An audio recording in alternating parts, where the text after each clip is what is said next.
अच्छा, इस वीडियो में मैं हेमिप्लीजिया के बारे में बताऊंगा कि हेमिप्लीजिया की डिफरेंशियल डायग्नोसिस कैसे करते हैं। तो सबसे पहले जो वर्ड है इसको देखा जाए, हाफ हेमी को कहते हैं और प्लेजिया पैरालिसिस, ठीक है, हाफ साइड ऑफ बॉडी की पैरालिसिस। ये किन केसेस में हो सकती है? ज़्यादातर जो होता है स्ट्रोक जो होता है, स्ट्रोक की भी अपनी पर टाइप्स हैं, तो वो इस स्लाइड्स में पढ़ेंगे। तो स्ट्रोक हो गया, उसमें half side of body involve हो सकती है।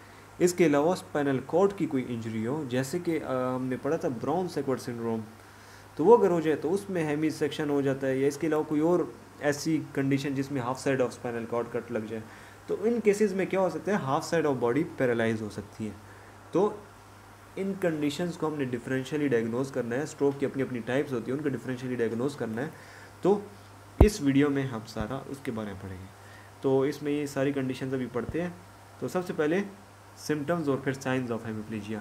हेमिप्लीजिया के पहले बता दूं तो उसके सिम्टम्स क्या होते हैं। एक बंदे को अगर हेमिप्लीजिया है तो उसकी एक साइड की बॉडी वीकनेस होगी उसमें, ठीक है, या सडन या ग्रेजुअल।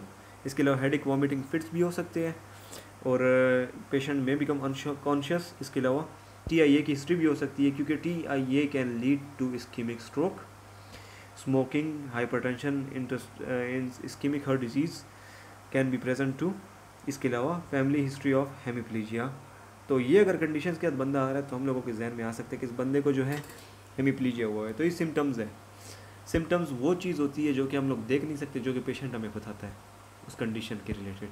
जबकि साइंस हेमिप्लीजिया के क्या होते हैं, साइंस जो हम लोग खुद देख सकते हैं, फील कर सकते हैं या सेंसिस के थ्रू पता लगा सकते हैं। तो पल्स जो होती है हेमिप्लेजिक पेशेंट की स्लो या इरेगुलर होगी। BP जो होगा वो हाई होगा या थोड़े टाइम के लिए, जो कि resolve with in 24 to 48 hours, या लॉन्ग स्टैंडिंग काफ़ी टाइम के लिए। जब काफ़ी टाइम के लिए होता है BP हाई, तो ज़्यादातर एथेरोस्क्लेरोसिस जिस तरह पेशेंट को हो जाए, उसकी आर्टरीज नैरो डाउन हो जाती है, तो उसमें BP हाई रहता है। तो उसमें जब आप एओटिक कंपोनेंट क्या होता है, एओटिक वाल्व, वो जब क्लोज होता है S2, तो वो आपको लाउड सुनाई देगा, क्योंकि काफ़ी ज़ोर से आपका हार्ट पंप करता है ब्लड। जब इस तरह एथेरोस्क्लेरोसिस और इस तरह की कंडीशन हो तो हार्ट की हाइपरट्रॉफी हो जाती है, वो ज़ोर से पंप करता है, तो उस वजह से आपको साउंड भी जो है थोड़ा तेज़ सुनाई दिया करेगा। इसके अलावा हाइपरट्रॉफी आपको शो होगी। हाइपरटेंशन की वजह से रेटिनोपैथी भी हो सकती है। तो BP हाई हो सकता है पेशेंट का। पेशेंट अनकॉन्शियस हो सकता है अगर उसे हेमिप्लेजिया हुआ एकदम से। प्यूपिल्स कैन बी डायलेटेड और कैन बी स्मॉल। इसके अलावा आइज में be deviated towards one side. ये जो है कुछ भी इनमें से सिम्टम्स और साइंस हो सकते हैं, ठीक है। तो ये आपने डिफरेंशियली डायग्नोज करने के लिए साइंस एंड सिम्टम्स आपके काम आएंगे, ठीक है। बाज़ कंडीशन में एक टाइप के होंगे, बाज़ में अलग टाइप के सिम्टम्स और साइंस होंगे। इसके अलावा क्रेनियल नर्व्स भी इन्वॉल्व हो सकती है उसमें। डिस्फेजिया और डिसआर्थरिया भी हो सकता है। डिस्फेजिया जो है बात बिल्कुल कर ही नहीं सकता, जबकि डिसआर्थरिया में वो वर्ड जो है वो नहीं कर सकता। ब्रोकाज और वर्निक्स एरिया ज़्यादातर जब इन्वॉल्व होते हैं, जो डोमिनेंट साइड का जो हेमिस्फीयर होता है, तो उसमें ये मसले जब आए तो स्ट्रोक हो तो उसमें डिस्फेजिया डिसआर्थरिया होता है। अभी आगे आता जाएगा। इसके अलावा किसी बंदे को अगर हेमिप्लीजिया हो जाए, जैसे कि स्पाइनल कॉर्ड की वजह से, अगर आपने स्पाइनल कॉर्ड के SCI के पेशेंट्स देखे हो, उसमें अगर half side of spinal cord involve हो जाए या फुल स्पाइनल कॉर्ड इन्वॉल्व हो जाए, तो वो पेशेंट स्टार्ट में स्पाइनल शॉक में ज़्यादातर चले जाते हैं और काफ़ी दिनों के लिए रहते हैं स्पाइनल शॉक में। उस टाइम जो होता है पेशेंट फ्लैसिड होता है, एब्सेंट रिफ्लेक्सेस होते हैं। फिर उसके बाद जो है slowly upper motor neuron, spinal cord की इंजरी अपर मोटर न्यूरॉन में होती है। तो जब उस अपर मोटर न्यूरॉन की लीजन हुई है तो उसके साइंस एंड सिम्टम्स, फिर जब स्पाइनल शॉक से बंदा रिजॉल्व होने लगता है, ख़त्म होने लगता है स्पाइनल शॉक, तो उसको वो साइंस एंड सिम्टम्स जो है अपर मोटर न्यूरॉन वाले वो आने शुरू हो जाते हैं, जैसे कि स्पास्टिसिटी हो गया, हाइपर रिफ्लेक्सिया हो गया, ठीक है। इसके अलावा साइंस में आपको अगर पेशेंट को हेमिप्लेजिया हुआ है तो हो सकता है उसे मेनिंजियल इरिटेशन हो। पंडोस्कोपी अगर आप करें, उसकी आइज़ की एग्जामिनेशन करें लाइट और उसके थ्रू, मैग्नीफाइंग ग्लास के थ्रू, तो आपको उधर डायबिटिक हाइपरटेंशन की वजह से रेटिनोपैथी या पैपिलिडीमा नज़र आ सकता है। Carotid pulsation can be weak. और इसके अलावा कार्डियक एग्जामिनेशन में जो है आपको, अगर आप देखें कार्डियक को, तो उसमें हो सकता है आपको वल्वुलर लीजन भी नजर आए या एट्रियल फिब्रिलेशन भी नजर आए, ठीक है, जो कि एट्रियल फिब्रिलेशन की वजह से ब्लड क्लॉट बन सकता है और blood clot can be lodged in brain, ठीक है। तो ब्रेन में लॉज होके वो जो है एम्बोलिज्म एक किस्म से होगी और वो जो है इस्कीमिक स्ट्रोक कॉज कर सकता है। इसके लिए इन्वेस्टिगेशंस क्या करेंगे हेमिप्लेजिया के लिए? CBC, complete blood count, blood glucose, ECG, chest X rays, ठीक है। तो सीटी ब्रेन हम लोग क्यों करेंगे, ताकि हमें पता चल जाए कि किस टाइप का स्ट्रोक उसे हुआ है, या कोई और कंडीशन ऐसी जो कि हेमीप्लेजिया काज कर रही हो, ट्यूमर भी हो सकता है, कोई चीज़ कंप्रेशन काज कर रही हो, ठीक है। तो इसको फाइंड आउट करने के लिए हम सीटी ब्रेन करेंगे। इसके अलावा हम लोग ये पता लगा सकते हैं स्पेसिफिकली कि कौन सी आर्टरी में कोई ब्लॉकेज या रप्चर हुआ है। उसके लिए सेरेब्रल एंजियोग्राफी कर सकते हैं, जिसमें डाई इंसर्ट कर लेंगे हम लोग उसकी ब्लड में, और वो जब आर्टरीज या वेन से ट्रैवल करेगा तो आपको बाकायदा शो होगा उसमें एंजियोग्राफी, एमआर जिस तरह हो गया, मैग्नेटिक रेजोनेंस, उसमें आपको शो होगा। तो अगर ब्लॉकेज है उधर, इस्कीमिक जिस तरह इस्कीमिक स्ट्रोक में होता है ब्लॉकेज उधर कॉज हो जाती है, क्लॉट फंस जाता है, या उधर एथेरोस्क्लेरोसिस की वजह से वेसल्स तंग हो जाती है, थ्रोम्बस उधर फंस जाता है, ठीक है। तो उस वजह से ब्लड स्टॉप हो जाएगा, उस जगह तक आपको डाई नजर आएगा, आगे नज़र नहीं आएगा, या अगर रप्चर हो गया तो वो भी आपको शो हो जाएगा, ठीक है, जैसे कि हेमोरेजिक स्ट्रोक में होता है। ये सब एरेक्नॉइड हेमरेज भी आपको पता लग सकता है। एकोकार्डियोग्राफी के थ्रू आप पता लगा सकते कि लेट सपोज अगर एक क्लॉट आया है तो क्लॉट जो था क्या ब्रेन में अपना था या कहीं और से आया है। तो इसके लिए हो सकता है हर्ट से आया, तो हर्ट के आप फाइंड आउट कर सकते एकोकार्डियोग्राफी के थ्रू कि कार्डियक तो सोर्स नहीं था, वाल्वुलर हार्ट डिजीज़ हो गया या माइकार्डियल इन्फार्क्शन हो, या ईसीजी के थ्रू भी आप पता लगा सकते हैं कि अगर एट्रियल फिब्रिलेशन ये तरह कुछ कंडीशन हो, ठीक है। तो हेमीप्लेजिया के बारे में मैंने आपको ओवरव्यू दे दिया कि इसके लिए क्या साइन सिम्टम्स होते हैं, और इसकी जो है कौन सी डायग्नोसिस के लिए, इवेल्यूशन के लिए आप एग्जामिनेशन जो टेस्ट करते हैं, ठीक है। अब जो है इवेल्युएट करना है कि इस तो हेमीप्लेजिया हमने डिफरेंशियल डायग्नोज में इवेल्यूशन भी आती है ना, तो इवेल्यूशन में हमने क्या देखना है कि इसको किस टाइप का स्ट्रोक हुआ था या क्या रीज़न थी जिस वजह से पेशेंट ख़राब हुआ है, ठीक है, हेमीप्लेजिक हुआ है। तो एक तो हमने ये देखना है कि किस टाइप की लीजन हुई है, इसके अलावा साइड लीजन की क्या थी, ठीक है। तो लीजन के जो नेचर है वो हमने ये देखना है कि क्या इससे स्ट्रोक हुआ है या स्पेस ऑक्यूपाइंग लीजन थी, ठीक है। CV एक सेरेब्रोवास्कुलर एक्सीडेंट स्ट्रोक को कहते हैं, उसकी दो टाइप्स होती है, हेमोरेजिक इन्फार्क्शन, इसके अलावा और भी टाइप्स आगे पढ़ेंगे, ठीक है। तो ये दो मेन टाइप्स हैं, इन्फार्क्शन और हेमोरेजिक स्ट्रोक। हेमोरेजिक में सब एरेक्नॉइड था, ठीक है, ब्रेन की मेनिंजेस की जो लेयर्स है उसके अंदर हेमरेज हुई है आर्टरी की, या ब्रेन के अंदर हुई है इंट्राक्रेनियल, ठीक है। इसके अलावा अगर इन्फार्क्शन थी, मतलब ब्लड की सप्लाई की कमी ब्रेन को हुई है जिसकी वजह ब्रेन टिश्यू डैमेज हो गया, उसको इन्फार्क्शन कहते हैं। अगर वो थी तो क्या थ्रोम्बस की वजह से थी या एम्बोलिज्म की वजह से थी, ठीक है। ये इसके अलावा स्पेस ऑक्यूपाइंग लीजन, तो ये हमने इवेल्युएट करना है, एक्सरेज और ये सब कुछ साइंस सिम्टम्स और ये जो चीज़ें हमने की है पीछे इमेजिंग टेस्ट वगैरह, तो इन सब के थ्रू आप आइडेंटिफाई कर सकते हैं अगर आपको पता हो। स्पेस ऑक्यूपाइंग लीजन वो लीजन जैसे कि ट्यूमर हो गया ब्रेन में, तो वो एक स्पेस एक जगह घेर रहा है और कंप्रेशन कॉज करता है, तो उस वजह से हो सकता है। तो ये भी आपने देखना है कि स्पेस ऑक्यूपाइंग लीजन थी या सेरेब्रोवास्कुलर एक्सीडेंट। साथ ही साथ साइट ऑफ लीजन क्या थी, साइट ऑफ लीजन जैसे कि अगर ब्रेन इन्वॉल्व हुआ है तो उसकी वजह से अनक्रॉस्ड हो सकता है, ठीक है, जबकि अगर ब्रेन स्टेम इन्वॉल्व हो तो क्रॉस्ड हेमीप्लीजिया हो सकता है। तो ये चीज़ आपने देखनी है, सही हो गया। Nature of legion, nature of legion जो CVM ने पढ़ा है और इसके स्पेस ऑक्यूपाइंग लीजन उसके बारे में बताया हुआ है। तो CVA जो होता है सेरेब्रोवास्कुलर स्ट्रोक जिसे कहते हैं, ब्रेन अटैक, उसमें दो किस्में होती है, एक होता है हेमोरेजिक स्ट्रोक और एक होता है इस्कीमिक स्ट्रोक। इस्कीमिक जो है जिसमें ब्लड सप्लाई की कमी, हेमोरेजिक में रप्चर हो जाना ब्लड वेसल का, जिसकी वजह से जो है ब्लड बाहर निकल जाता है और ब्रेन को सप्लाई नहीं मिलती। जो इस्कीमिक स्ट्रोक है वो 80 to 85% लोगों में होता है। अगर किसी बंदे को स्ट्रोक हो गया उसमें ज़्यादातर 80 to 85, अगर 100 लोग हैं तो उनमें 80 से 85 लोगों में सेरेब्रल इन्फार्क्शन होगी, जबकि 15 to 20% में हेमोरेजिक स्ट्रोक होगा। अब इसकी दो टाइप्स है सेरेब्रल इन्फार्क्शन में, थ्रोम्बोसिस वाला, एम्बोलिज्म वाला। अब हर एक को देखेंगे हम लोग, आगे मैं एक टेबल एक्सप्लेन करूँगा, उसमें हर एक के बारे में बताया गया डिफरेंशियली डायग्नोज कैसे कर सकते हैं सिम्टम्स की बेसिस पे और बाकी इमेजिंग और उन चीज़ों के बेसिस पे, ठीक है।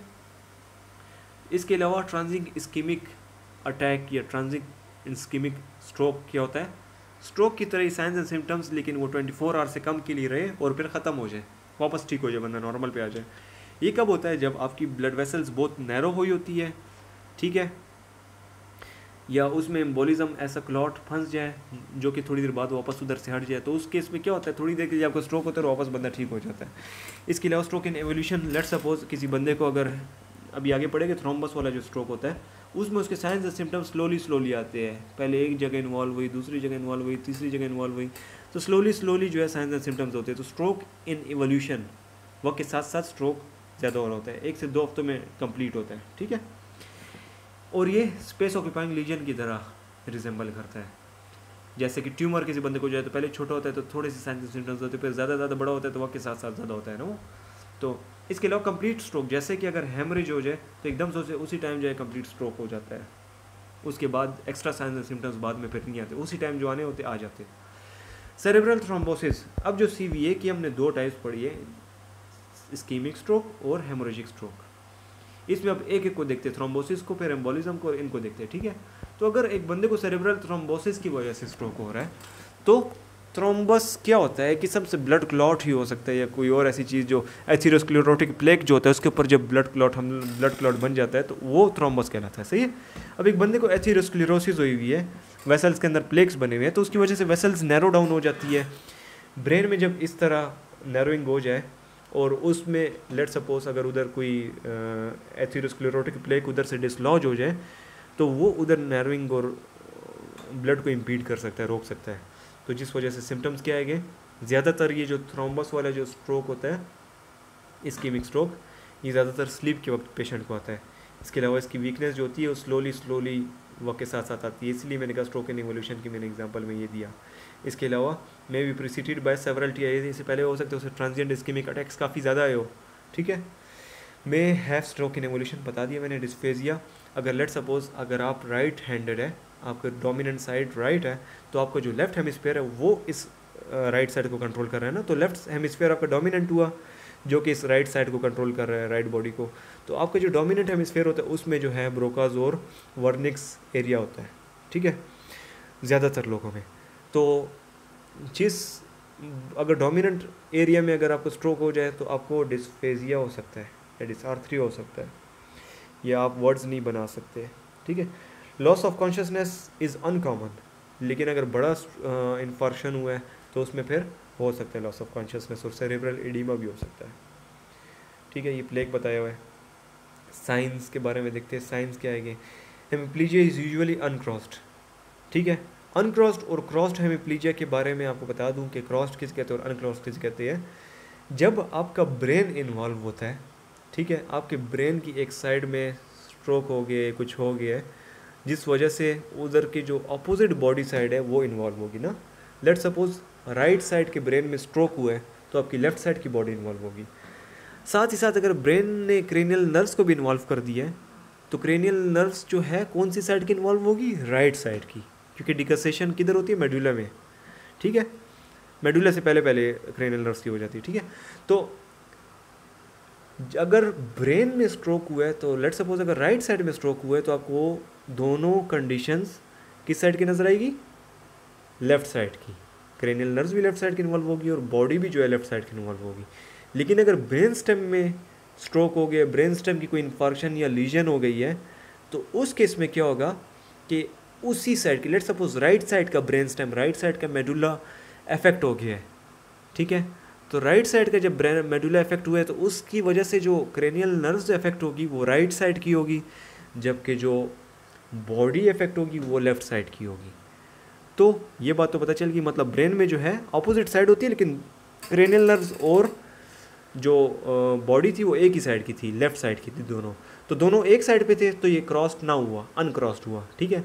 तो ब्रेन की जब लीजन होती है उसमें अनक्रॉस्ड हेमिप्लीजिया होता है, जबकि अगर ब्रेन स्टेम की लीजन हो जाए तो उस केस में क्रॉस्ड हेमिप्लीजिया होता है, एक साइड की क्रेनियल नर्व्स और दूसरी साइड की अपोजिट साइड की बॉडी इन्वॉल्व होती है, ठीक है। तो ये एक पुराना टर्म है, आप आजकल यूज़ नहीं किया जाता, लेकिन अभी स्लाइड्स में यूज़ किया तो मैंने क्या आपको बता दूँ, ठीक है। हेमिप्लीजिया यूजुअली क्या होता है, अनक्रॉस्ड होता है। क्यों? क्योंकि ब्रेन इन्वॉल्व होता है ना, अब मैंने आपको रीज़न इसकी बता दी। तो 60% पेशेंट्स जो होते हैं हाइपरटेंसिव होते हैं, जिनको थ्रोम्बस वाला अगर स्ट्रोक हुआ है उनमें उनको हाइपरटेंशन भी होती है, क्योंकि एथेरोस्क्लेरोसिस होती है, उस वजह से हाइपरटेंशन होती है। ग्रूट भी आपको सुनाई देगा। एथेरोस्क्लेरोसिस सिर्फ ये तो नहीं है ना कि ब्रेन की वेसल्स में हो, इसके अलावा और भी बॉडी में वेसल्स होती है, उधर भी एथेरोस्क्लेरोसिस हो सकती है। कैरोटिड आर्टरी होगी, उसमें एथेरोस्क्लेरोसिस हो सकती है। तो उधर से जब ब्लड फ्लो करेगा थोड़ी सी जगह से तो स्पीड के साथ फ्लो करेगा, तो टर्बुलेंट आवाज़ जो होती है वो ब्रूट्स, उसे कहते हैं कैरोटिड ब्रूट्स, तो आपको सुनाई दे सकते हैं। इसके अलावा लार्ज इंट्राक्रेनियल आर्टरी को भी इन्वॉल्व कर सकता है, जिसको एथेरोथ्रोम्बोटिक स्ट्रोक कहते हैं। अगर स्मॉल इंट्राक्रेनियल आर्टरीज को इन्वॉल्व करे तो उसको कहेंगे लैक्यूनर स्ट्रोक। जब छोटी छोटी जो रगें हैं उसके अंदर ब्लड सप्लाई रुक गई है, ब्रेन के अंदर जो छोटी छोटी रगें तो थोड़े थोड़े ब्रेन के पार्ट्स को इन्वॉल्व करेगा, तो उसको लैक्यूनर स्ट्रोक है कि वो इतना सवेयर नहीं होता है एज कम्पेयर टू ये जो और टाइप्स है, ठीक है, जिसमें मेजर आर्टरीज इन्वॉल्व होती है। अच्छा, तो जब नर्विंग हो जाए थोड़ी बहुत, जिसकी वजह से ब्लड सप्लाई कभी कभार रुक जाए, तो उस वजह से TIA हो सकता है। सेरेब्रल एम्बोलिज्म, थ्रोम्बस का मैंने देख लिया, आपको पढ़ा दिया। अब एम्बोलिज्म किसे कहते हैं? जब एक ब्लड क्लॉट एक जगह से डिसलॉज होके, ब्लड क्लॉट भी हो सकता है, कोई और ऐसा पार्टिकल भी हो सकता है, कोई चीज़ हो सकती है जो कि ऑब्जेक्ट जो है वो जा सकता है और दूसरी जगह पे जाके ब्लड वेसल में रुक जाए और ब्लड फ्लो को ब्लॉक कर दे, तो उससे एम्बोलिज्म कहा जाता है। अब एम्बोलिज्म हार्ट से भी आ सकता है, नीचे से भी कहीं से आ सकता है, ठीक है। तो सडन ऑनसेट होती है, अगर एक बार लेट सपोज हार्ट में एट्रियल फिब्रिलेशन हुई, उधर क्लॉट बने, वो डायरेक्ट किया ब्रेन में और डायरेक्ट ऑक्लूजन कॉज करके, तो उस वजह से जो ऑनसेट ऑफ सिम्टम्स हो गए वो एकदम सडन हो गए, ठीक है। तो सोर्सेज ऑफ एम्बोलिज्म आपको पता चल भी सकता है कि किधर से आए हैं, ये रीजंस ये देखिए लिखी हुई सारी, जिसकी वजह से एक क्लॉट बन के ब्रेन में जा सकता है। सिम्टम्स पेशेंट क्या शो करेगा? Sudden loss of power in half of body, इसके अलावा कॉन्शियसनेस भी लॉस हो सकती है। न्यूरोलॉजिकल डेफिसिट जो है स्टार्ट से ही मैक्सिमम होगा, स्ट्रोक इन एवोल्यूशन वाला केस नहीं होगा, एकदम जितने भी साइंस एंड सिम्टम्स आने थे वो सारे के सारे उसी टाइम आ जाएंगे, बाद में फिर वो किसी और अगर कॉम्प्लिकेशन की वजह से सेकेंडरी साइंस सिम्टम्स आ जाए वो अलग बात है। अच्छा, साइंस क्या होगी? इसमें भी अनक्रॉस्ड होगा क्योंकि ब्रेन इन्वॉल्व हो रहा है। ब्रेन में मैंने बताया अनक्रॉस्ड हेमिप्लीजिया होता है, अपोजिट साइड की बॉडी इन्वॉल्व होती है पूरी की पूरी, चाहे वो क्रेनियल नर्व्स हो या बॉडी हो, ठीक है। इसके अलावा इरेगुलर पल्स इसमें आपको शो करेगा, ठीक है। Carotid brute can be present, ठीक है। तो ये देखिए, ये इधर से प्लेग गया, या वो गया क्लॉट गया और इधर आके थ्रोम्बस जो आके डिसलॉज हो गया। अब इसके भी साइंस सिम्टम्स पढ़ लिया। अब मैंने बताया था कि इसकी और टाइप्स है, एक तो ये हमने अभी क्या पढ़ी, इस्कीमिक टाइप, जिसमें ब्लड फ्लो रुक जाती है। दूसरी पढ़ेगी जिसमें ब्लड वेसल रप्चर हो जाती है, तो यह ब्रेन के अंदर हो सकती है, ब्रेन के बाहर, तो उसके क्या साइंस सिम्टम्स होते हैं। तो इंट्रासेरेब्रल हेमरेज, अगर ब्रेन के अंदर हेमरेज हो तो ज़्यादातर ये क्यों होती है? ब्रेन के अंदर ब्लड वेसल क्यों रप्चर हो सकती है? ब्लड वेसल या तो वीक होगी, एन्यूरिज्म उस बंदे को होगा, ब्लीडिंग डिसऑर्डर हो सकता है जिसकी वजह से वो रप्चर हो जाए। इसके अलावा AV malformation, arterio Venus malformation, जिसमें जो आर्टरीज और वेन्स के दरमियान जो है नॉर्मल जो कनेक्शन होता है उसके बजाय एबनॉर्मल सा कनेक्शन बना होता है, बल्जिंग हुई होती है आपस में, जो इनके दरमियान जो कैपिलरीज और जो वेसल्स होती है, ठीक है। तो इन चीज़ों की वजह से रप्चर हो सकती है। इसके अलावा जो है हाइपरटेंशन भी हो सकता है, ये जो इन्होंने लिखा हुआ है ये मेन रीज़न लिखी हुई है। तो इसमें क्या होता है, इसके ऑनसेट सडन होते हैं, आपको हेडेक वॉमिटिंग भी हो सकती है, लॉस ऑफ कॉन्शियसनेस एकदम से हो जाती है इसमें, ठीक है। इसके अलावा हेमिप्लीजिया, इसमें भी अनक्रॉस्ड होता है। अगर एक पेशेंट देखे आपको उसकी एक ही साइड की क्रेनियल नर्व और एक ही साइड की जो है बॉडी इन्वॉल्व है, तो आप कह सकते हैं कि ब्रेन में कहीं पे इन्फार्क्शन या लीजन हुई है, ठीक है। तो फिट्स इसमें अनकॉमन है, सीजर्स जो होते हैं, ठीक है। पेपिलिडीमा इसमें हो सकता है, मेनिंजियल इरिटेशन हो सकता है, अगर साथ ही सर्वैराक्नॉइड हेमरेज भी हो जाए। हेमरेज की ये टाइप होगी, ठीक है, सबैराक्नॉइड और इंट्रासेरेब्रल ब्रेन के अंदर है। अब सबैराक्नॉइड हेमरेज के बारे में पढ़ते हैं। सबैराक्नॉइड हेमरेज में क्या होता है, या प्राइमरी सबैराक्नॉइड हेमरेज हो सकता है, डायरेक्ट सबैराक्नॉइड स्पेस जो होता है, जो ड्यूरा के नीचे जो होता है सबैराक्नॉइड, ठीक है, तो वो अगर इन्वॉल्व हो जाए, सॉरी एरेक्नॉइड के नीचे जो होता है स्पेस, ठीक है, पाया और एरेक्नॉइड के बीच, उधर अगर वेसल रप्चर हो जाए तो सबैराक्नॉइड हेमरेज कहलाता है। डायरेक्ट अगर रप्चर हो जाए प्राइमरी या सेकेंडरी, जैसे मैंने पीछे बताया कि इट कैन इन्वॉल्व सबैराक्नॉइड स्पेस, तो सेकेंडरी हेमरेज भी हो सकती है। तो इसमें या वॉमिटिंग हो भी सकती है, नहीं भी हो सकती, पेपिलिडीमा हो सकता है, ठीक है। मेनिंजियल इरिटेशन के साइंस आपको शो हो गए जब मेनिंजिस इन्वॉल्व हो रही है, तो न्यूकल रिजिडिटी, नोजिया, वॉमिटिंग, ये सारे साइंस आपको शो हो गई। साइंस आप देख ले, ये इंपॉर्टेंट है। इसके अलावा कर्निक ब्रुडजिंकी हमारे रिलेटेड इंपॉर्टेंट साइन है, जो कि ये इस पिक्चर में दिया गया है। जब मेनिंजियल इरिटेशन होती है तो जब आप इस तरह हेड को आगे फ्लेक्स करने की कोशिश करें, आपके लेग्स ऑलरेडी खुद ब खुद जो है ना, ये नीज जो है वो बेंड हो जाते हैं और हिप्स भी फ्लेक्शन में हो जाती है, क्योंकि वो नर्व टेंशन बनी होती है पीछे की तरफ। इसी तरह कर्निक साइन है, उसमें जो है जब आप इस पाव को सीधा करना चाहे या बेंड करना चाहे तो इसके साथ ये एंकल जो है ये ऊपर नीचे होता है, सही है।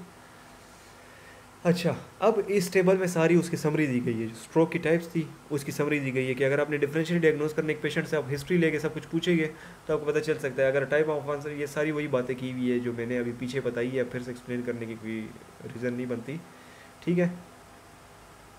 तो स्पेस ऑक्यूपाइंग लीजन, कोई ऐसी चीज़ जो कि स्पेस जगह ले ब्रेन में, जैसे कि ट्यूमर, एब्सेस कोई हो जाए इन्फेक्शन की वजह से, अगर हो जाए किसी वजह से उसमें इन्फ्लेमेशन और एब्सेस बन रहा है, पस बन रही है, हीमाटोमा उधर बन जाए।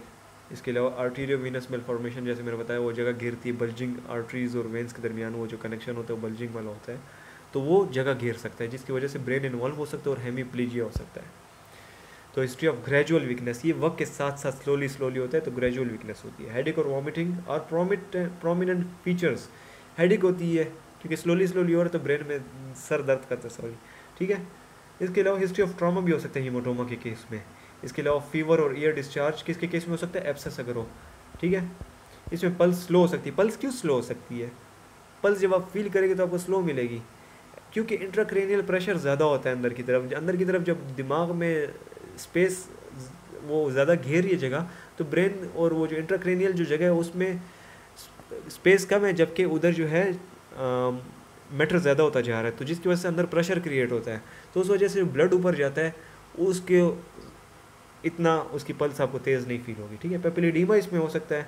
सीटी स्कैन, एमआरआई और एंजियोग्राफी के थ्रू आप डायग्नोसिस कर सकते हैं, आपको नज़र आ जाएगा उस जगह पे कोई चीज़ ऑक्यूपाइंग लीजन आपको नज़र आ जाएगी, स्पेस जो घेरी है। इसमें भी क्या होता है, साइट ऑफ लीजन पे डिपेंड करता है, अनक्रॉस्ड हेमीप्लीजिया होता है, ठीक है।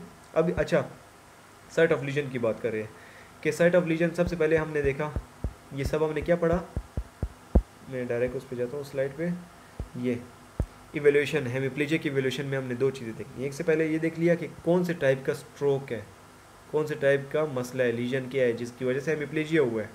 फिर पता लगाना किधर हुआ है, तो हम कैसे पता लगा सकते हैं, अनक्रॉस्ड और क्रॉस्ड, वो मैंने आपको बता दिया है ना कि क्रॉस्ड लीजन क्या होता है और अनक्रॉस्ड लीजन क्या होता है, तो इधर भी वही बात की गई होगी कि अनक्रॉस्ड और क्रॉस्ड लीजन क्या होता है, ठीक है।